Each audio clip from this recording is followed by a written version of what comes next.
A police officer attacked by someone law enforcement says should not have been in this country in the first place. Officer Colt Black right there is out of the hospital today and is expected to make a full recovery. But this story has a lot of you outraged because the suspect was illegally in this country. When we shared this story on Facebook, so many of you demanded to know why was he allowed to stay here. So we spent the day digging into Marcelino Jimenez Cruz's background. 10 News reporter Grady Judd found that he has a history of violent charges. He's in the parking lot right in front of the laundromat. He's by himself. The guy keeps attacking him, throwing him around.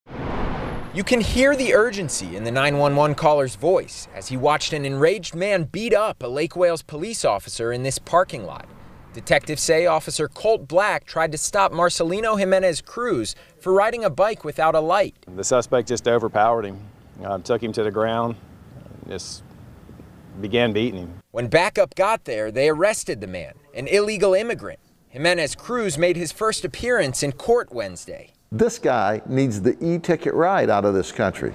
Sheriff Grady Judd is frustrated because Jimenez Cruz has been in court before. His charges date all the way back to 2010. Almost a year ago to the day, he was arrested for domestic violence and fighting a Polk County deputy and canine. Are we frustrated? Yes, because we had an easy opportunity to deport this guy, and ICE didn't do that.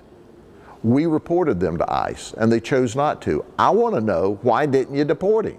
Instead, he got what Judd calls a sweetheart plea, approved by elected circuit judge William Seitz. Court records show Jimenez Cruz spent 60 days in jail for the 2017 attack on a deputy. He was still on probation at the time of this week's arrest. This time around, the sheriff and Lake Wales police tell us they're going to keep following up with ICE to make sure Jimenez Cruz can't commit a crime here ever again. In Polk County, Grady Judd, 10 News. Jimenez Cruz has other charges, including battery and assault, resisting an officer without violence, and driving with a revoked license.